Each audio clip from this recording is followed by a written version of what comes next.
За сайн байцгаана уу та бүхэндээ энэ өдрийн мэнд хүргье. За ингээд химийн гүйцэтгэлийн үнэлгээний материалын тайлбарыг хүргье. За ингээд 9-р ангийн агуулга E хувилбар. За 9-р ангийн агуулга дээр 8-аас дээш ангийн суралцагчдад бол үхлийн хүснэгт өгдөг байгаа. За аль мөр нь хатуу байцын жижиг хэсгүүдийг зөв илэрхийлж байна вэ гэж асуусан байна. За эмх цэгцтэй байрлах уу, эмх цэгцгүй байрлах уу гэдгийг бүгдээрээ Моза бүх зүгээ ороод энэ 3D үзүүлэнг бол бүгдээрээ харцгаая. За энэ бол натрий хлорид буюу натрий хлорид бол эрдэнэ нөхцөлд хатуу төлөв байдалтай тий. За тэгэхээр натрий хлоридын тас дорн торын бүтцийг харахад бол тас дорн торын цангилгаан дээр бол нэмэх асгас эмэгтэй яанууд ингээд ээлжлэн байрлсан байна тий. За ингээд одоо бөмбөлөг загварыг сая харсан бол бүгдээрээ масштаб загварыг нарыг за тодорхой 90 битс дараалттай одоо ингэж байрлаж байна тий. Хатуу байцыг бүрдүүлж байгаа жижиг хэсгүүд нь одоо тодорхой Sodium chloride, commonly known 90 битс дараалттай байрлаж байгаа бол бид нар эндээс харах боломжтой байх нэ. За ингээд маш одоо гоёмсог төрсөлж харуулсан байна тийм ээ.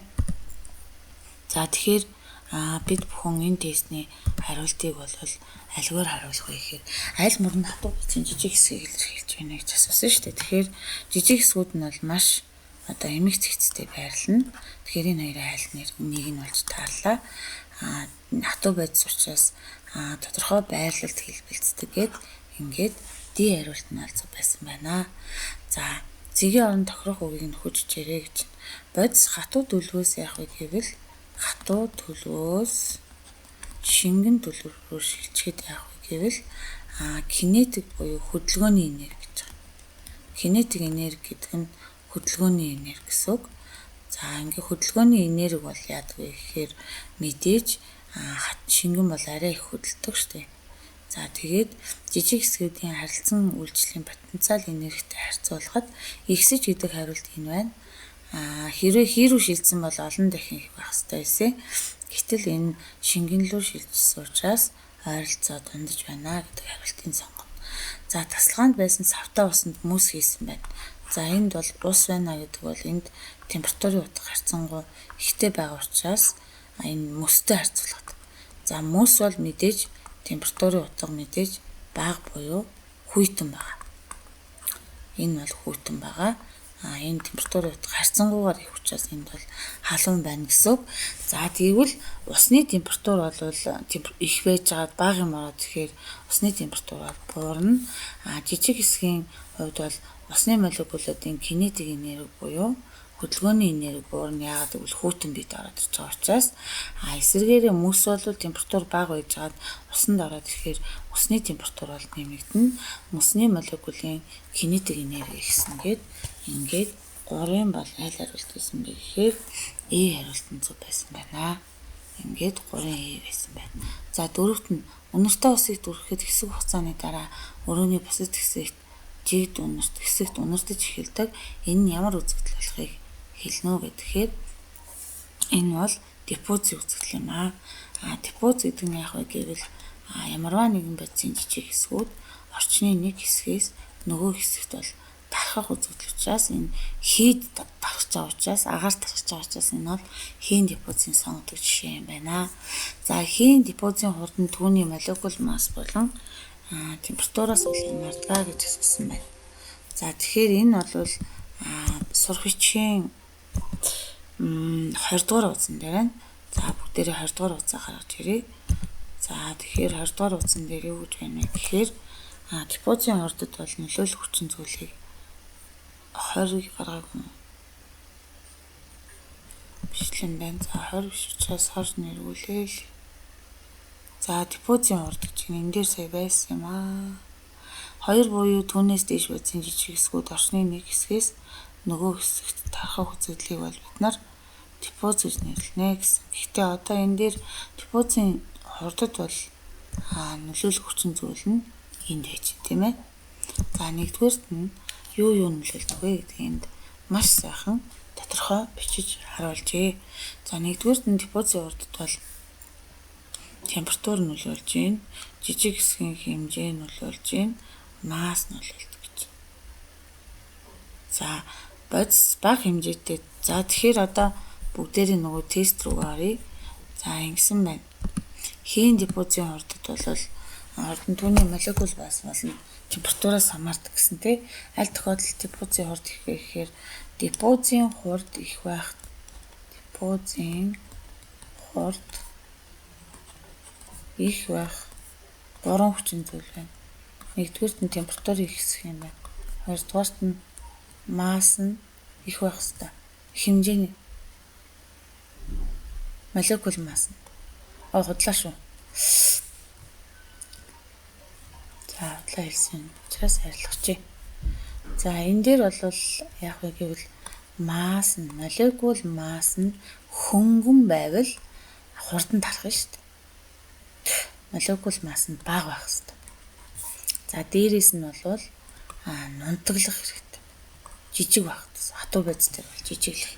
За тэгэхээр молекул масс бага байвал хурдан очоод тарах нь хурдан одоо хөдөлнө гэсэн үг шүү дээ. Хий дээр бол тий. Харин температур их байх тусмаа хөдөлгөөний хурд нэмэгддэг учраас 5-ын бол молекул масс бага байна, температур өндөр. Багыг асуусан байх шүү. За уучлаарай. Тэгэхээр энээс эсрэг гэсэн үг байхгүй юу? Бага. Бага гэхээр молекул масс их байх ёстой. Дээрээс нь температур бага байх ёстой. Би болохоор энэ дээр ихийг асуув. Диффузийн хурдыг ихсэх аргыг биччихлээ. Энэ ихсэх гэж асуугааг учраас диффузийн хурд буюу тархах хурд хамгийн бага нь бол 5-ын бол B хариултанд байсан байна. Хүснэгтийг ажиглаад айл нүдэнд хасах нэг гэж бичгийг олоорой гэж. За нүдэнд бол цэник бол 6 чинь энэ атомын бүтцтэй байдаг л та. За атомын бүтцийн тэгэхээр сургалтынхаа дээр бол алийг үзчихвээ гэхээр цэник масс нь яг энэ дээр байж байгаа. За сургалтынхаа бүгдээрээ хэдгээр уудс вэ гэдэг энэ дээр харуулдаг. За 33 дахь уудсан дээр. За электроны масс бол хасах. Электроны масс бол хасах нэг гэж тэмдэглэгдсэн электроны цэник баггүй. Тэгэхээр юм байна. Нейтрон бол цэнэггүй, протон нэмэх цэнэгтэй. Тий. За тийм учраас энэ бол ерөөсөө аль хариултын зөв байсан бэ гэвэл аль нь байсан бэ? Электроны масс асах нэг байдаг шүү дээ. За дараагийн асуулт. Доорх зурагт 4 элементийн электроны хуваарлтыг харуулсан. За тэгэхээр магний бол тест дугаар бол 12 учраас электроны тоо 12 байх ёстой. За энэ бол 1-р давхран дээр 1 2 4 6 8 10 11 байна тий 11 электронтой. Тэгэхээр энэ бол натрий учраас A биш байна. За 2 бол магний байна тий электроны тоо 12 учраас 3 бол 13 учраас хөнгөн цагаан байна. 4 бол 14 дэх элемент захиур байна. За үйл мэдэгдэх атомын бүтцийг харуулсан энэ элементийн тест дугаар хэдвэ гэж. За тэгэхээр 1-р давхран дээр бол 2 байна. 2 дээр 1 2 3 4 байна. Тэгэхээр 6 элемент. Тест дугаар нь бол хэд байсан бэ гэхээр 6 байна. Массын тоо бол хэд вэ гэхээр тест дугаар нь 6 байгаа юм чинь массын тоо нь 11 гэдэг 12 байдаг л та. Гэхдээ 11 гэдэг стоп нь байсан гэдэг утгаараа 8-ын хариултан зөв байсан байна. Стор нь 6 зөв биш. За аль нь литий болон хөхөр гэж байна. Литий бол нэмэх 1. Тест дугаар нь 3. Гадаад давхрааныхаа 1 электроныг алдаад нэмэх 1 болсон. Энэ зөв байна. Энэ зөв байна. Тэгтэл хөхөр бол гадаад давхраандаа ослоогүй 6 электронтой 8 болохын тулд 2-ыг нэмж авдаг учраас 9-ийн бол хариулт нь нэж. Юуны үг лээ? Литий болон хөхөр гэсэн шүү дээ. литий нэмэх 1-ээс 2 гэхээр энэ доор 2 ирнэ шүү дээ. Тэгэхээр 9 байсан байна. 10-т нь дараах зургуудын аль нь экзотерм. Экзотерм оруулын үед яах вэ гэвэл их утсын энерги утга их утгатай байгаад бүтээгдэхүүний утга бага байдаг. Тэгэхээр энэ оруулалаар дулаан ялгардаг. Тэгэхээр энэ 2 дугаар урвал гэдгийн сонгоно экзотерм урвал гэдэг бол дулаан ялгаруулдаг учраас 10-ын D хариултанд байжээ. За 11-т нь магний нитратын арцангуй молекул массыг олооч гэж. За ингээхийн тулд магний NO3 2 дахин эхлээд молекулын массыг нь олъё. Харьцангуй молекул массыг олгосон учраас M-ийг нь олъё. За тэгэхээр магнигийн харьцангуй атом массыг за бүр цээжлэг болоод эндээс харахаас өөр арга байхгүй. За 24 дээр нэмэх нь азотих бол энд 14 байна. За ингээ 14 дээр нэмэх нь хүчил төрөгч нь хэд байсан бэ гэхээр 16 байна. Тэгэхээр 16-ыг хэдээр үржүүлэх гэхээр 3-аар үржүүлээд ингээд давхар 2-оор үржүүлнэ гэсэн үг. За тэгэхээр энэний M-ээр нь хэд татах юм бол за 48 дээр 14-ийг нэмээд 62-ыг 2-оор үржүүлээд 124 дээр 14-ийг нэмэхээр 148 буюу 11-ийн D хариултанд зөв байжээ. За нэгэн А бүлгийн дагуу доошлоход элементүүдийн ямар шинж чанар өөрчлөгддөг вэ гэж. За энийг бол Моза бук руу ороод бүгдээрээ за энэ хэдгээр утсан дээр байна вэ гэхээр 52 дугаар тал дээр байна. За бүгдээрээ 52 дээр очие. 52 дугаар утсан дээр очихоор за энд хэвчтэй энд бол маш сайхан ойлгомжтой байдлаар харуулжээ. За тэгэхээр энийг тарж аваад тэр хэйон дээр болоо тавьчих. За тэгэхээр энэ сурах хүчгээ сайхан уншчих юм бол тиймэрхүү хэлбэрийн тестийг бол асуудалгүй хийнэ гэсэн үг юм байна. За ингээд аваад үзэхээр юу яасан бэ? Бүлгийн дагуу доошлоход ямар шинж чанарууд нь яаж өөрчлөгддөг вэ гэж асуусан байгаа учраас бүгдээрээ энийг хийж үзье. За яаж хийх вэ гэдгийг харъя. За тэгэхээр зургаас харахаар ингэсэн байгаа байхгүй юу? Нэгт нь бол яаж юм графикаас бол харж байна. За нэгт бол яасан бэ гэхээр бүлгийн дагуу доошлоход бол литий натрий нэгт нь хаана ногоон юм байна. Ногоон нэгт. Тэгэхээр нэгт нь 530 970 860 болж нэгт их сэтгэн сонгох юм байна. Гэхдээ энэ нэг ийшээ тавихгүй бол яагаад байгаа юм хаагаад байгаа. Тийм учраас ингэчээ. За нэгт нь бол ихсэж байгаа нь бол бид нарт угаасаа харагдаж байна. Тэгэхээр нэгт ихснэ гэдэг CD2-ийн аль нэгийг сонгохоор боллоо. Хайлах цэг нь яаж юм бэ гэхээр хайлах цэгийг бол цэнхрээр дүрсэлсэн байна. За ингээд литий натрий калий их тусмаа хайлах цэг нь бол багасж байна. За мөн буцлах цэгийг бол шараар бишээ энэ улаанаар тэгэхээр энэ мөн ялгаа байхгүй багасна. Тэгээд багасна буюу 12-ийн 2 дугаар тестний D хариулт нь бол зөв байсан байна.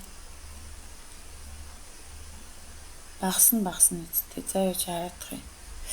Хайлах цэгнээс нь буурсан. Буцлах цэгнээс гэсэн багассан биз дээ. Тэгэхээр D хариулт нь зөв байжээ. За 7-гийн А бүлгийн аль элемент нь тасалгааны температурт хатуу төлөвтэй вэ гэдэг. За энийг бол яг шууд хариултыг хийж болно. Гэхдээ цээжилсэн байвал асуудалгүй бол энэ хүү тестний харин тайлбарыг бол хийх бол боломжтой. За тэгвэл 7-гийн А бүлгийн элементүүдийн хувьд бол энд байж байна. За тэгэхээр 7-гийн А бүлэгт бол ганцхан хатуу байц байна. За яг астат бол байдаг л та. Гэхдээ энэ дээр бол астат бол байгаль дээр хагас сэтэрлийн үе маш богинохон амьдрах хугацааны богино гэдэг учраас нэг тооцогддог. За тийм учраас 7-гийн А бүлгийн аль элемент нь тасалгааны температурт хатуу төлөвт оршдог вэ гэхээр энд бол йод гэдэг хариултыг олдуулна. Йод буюу 13 бол D хариулт нь зөв байсан байна. Тэгэхээр ботоор бол зайвар шар хий, холоор шар, ногоон хий, браун улбар шар, шингэн яд хүрэн ягаан тас гэдэг юм гээд жийжлэнэ гэсэн үг. Үснэгтийн ажиглаад шилжилтийн металлуудын одоо шинж чанарыг хилээчээ гэж юм. За тэхийн тулд бүгдээрээ мөн ялгаа байхгүй моза бүг рүү ороод за энэ дээр 3D үзүүлэн бол байгаа юм байна. За нөгөө галгенуудын харьцуултыг бүгдээрээ энэ дээр 3D үзүүлэн байсан учраас ботор бол цайвар шархи 2 атомоос тогтдог байх нь шүү дээ. Ботор 2, хлор 2, бром 2 гэдэг. За тэгэхээр ботор бол цайвар шархи гэдгийг бол эндээс бол хараад ойлгогдож байгаа хэ тэ. За тэгэхээр энэ дээрээс ботор бол дан байдалтай 2 атомоос тогтох бөгөөд цайвар шар өнгөтэй хий. Хлор нь мөн ялгаа байхгүй 2 атомоос тогтох бөгөөд мөн ялгаа байхгүй цайвар шар хий. Борон бол мөн ялгаа байхгүй 2 атомоос тогтох хүрэн улаан шингэн.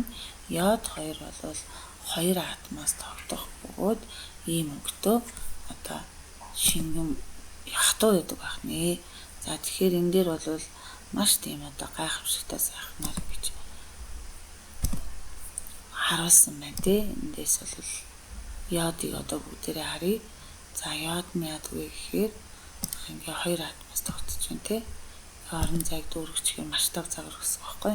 Гэх маягаар бол бид нар эндээс харах боломжтой байна. За тэгээд саяны дээр юу бол болцсон? Одоо шилжилтийн металлуудыг бол харьцуулсан хүснэгт бол энэ маш сайхнаар ингээд тавьсан байлаа. Энэ чинь биш байна. Энэ чинь нэр тийм. За шилжилтийн металл энэний ард байдаг шүү дээ. За ингээд энийгээ томруулаад аваад үзэхээр за шилжилтийн металлууд нь бол яах вэ гэвэл бусад одоо энгийн металлуудтай ингээд харьцуулахад бол хайлах болон буцлах температурын утга бол өндөртэй байдаг. За тэгэхээр хайлах буцлагцыг өндөртэй байдаг те. За шилжилтийн металлууд нь бусад металлуудтай харьцуулахад хайлах буцлагцын утга бол өндөр байдаг гэж байна. За тэгэхээр шилжилтийн металлыг илэрхийлж байгаа мөрийг сонгороо гэхээр эндээс одоо хайлах буцлагцыг өндөр гэхээр нөгөө хайлах буцлагцыг багтааг нь бол жагсаалаас шууд хасна гэсэн үг. За жишээлбэл энэ хайлахцыг багтаа буцлагцыг багтаа нь 98 гэдэг чинь биш байна. Энэ бол жагсаалаас гарлаа. За дараа нь хайлахцыг өндөртэй байх ёстой шүү дээ. 1093 та энэ байна л та. 2587 та 8.9 тэ. Тэгэхээр хайлах буцлах температур болон нягт нь бол их байдаг гэсэн шүү дээ. Шилжилтийн металлуудын хамгийн гол онцлог бол яах вэ гэвэл хайлах болон буцлах температур тэгээд нягт нь их байдаг юм. Тэгэхээр ингээ 14-ийн C хариулт гэсэн. За калиум перманганат буюу марганцын усмал нь ямар өнгөтэй байдаг вэ гэдгийг мөн номноос ингээд харах юм бол бүр ном дээр ингээд аюул сайхан өгсөн байна те. За калиум манганат чернэлийн ягаан өнгөтэй гэж байгаа.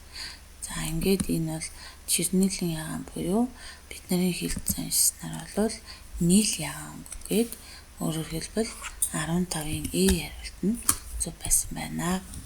За химийн уруулыг бол их болон бүтээгдэхүүн бодисын тоо хэмжээний өөрчлөлтөөс нь хамааруулаад химийн уруулын төхөрөл бол байна. За химийн уруулыг бол төрлөөс нь хамааруулаад 4 хэсэгт хувааж байна. За нэгдүгüүрт нь нэгдэх уруул гэдэг нь за А гэдэг бодис нь Б гэдэг бодистой нийлээл нэг л бүтээгдэхүүн үүсгэж ивэл нэгдэх. За задрах гэхээр нэгдгийн эсрэг мэдээж задрах байна. А Б задарлаа. А дээр нөх нь Б үүснэ. За 3 дугаарт нь хаалах гэж байна. Хаалах гэдэг нь юу гэсэн үг вэ гэхээр А дээр нөх нь Б С дэнцүү. Энэ дээр бол А С дээр нөх нь Б хаалдаг бол за дөрөвдүг нь солилцох гэж байна. Солилцох гэхээр юу гэсэн үг вэ гэхээр захын хоёр голын хоёрын өгнө гэсэн үг шүү дээ. А Д дээр нөх нь С Б үүсдэг. А Д дээр нөх нь С Б үүсдэг. Тэгэхээр нэгдэх уруул гэж байгаа учраас энэ бол зөвхөн нэг буюу B хариулт нь зөв байсан байна. Дахин боловсруулсан саарл усыг ямар төрлийн хэрэглээнд ашиглаж болох вэ гэвэл хөргөлтийн системд ашиглах ус. За мөн яах вэ гэвэл ногоон байгууламж туслах усанд хэрэглэж болно. Унтны усны хэрэгцээнд бол ашиглаж болохгүй гэж. За доорх диаграмд агарын найрлагыг авч үзсэн байна. За агарыг нийтэд нь бол 100% гэж авч үзэх юм бол 78% нь бол азот байдаг. За дээрээс нь бол 21% нь бол хүчил дөрвөгч байдаг. Тэгээд 1% нь бол бусад хий байдаг.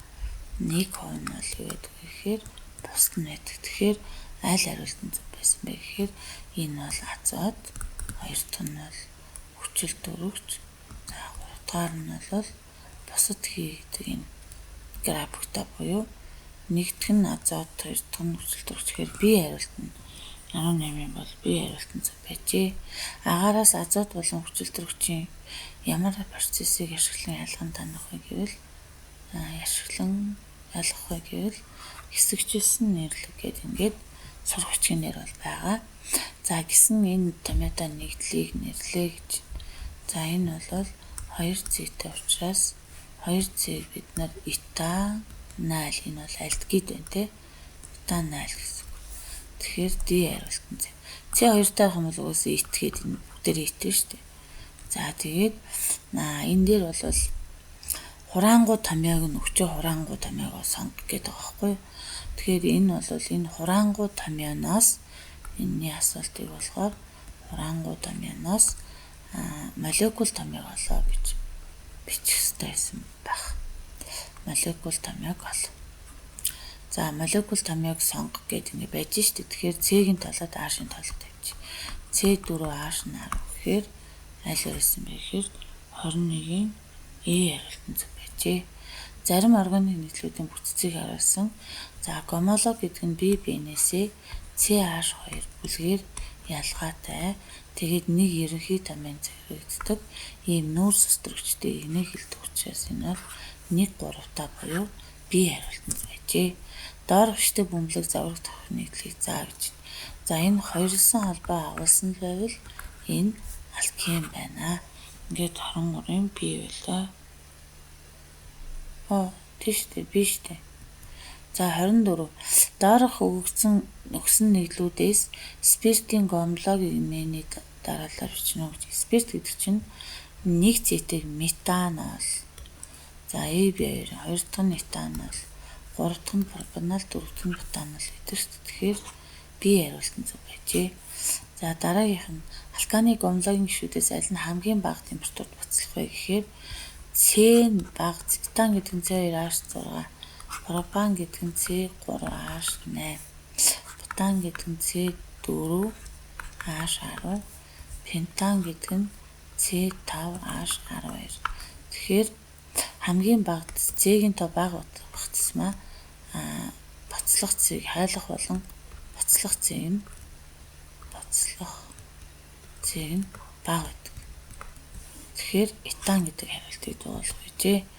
За 3 дугаар 8 элементийн химийн идэвхгүй элемент бол аргон байдаг учраас гадаад хураандаа 6 электронтой гэхээр энэ бол гадаад хураандаа 1 учраас 1 элементтэй, энэ 2 учраас 2 элемент, 3 учраас 3 элементтэй, энэ бол 4, энэ 5 элементтэй, энэ 6.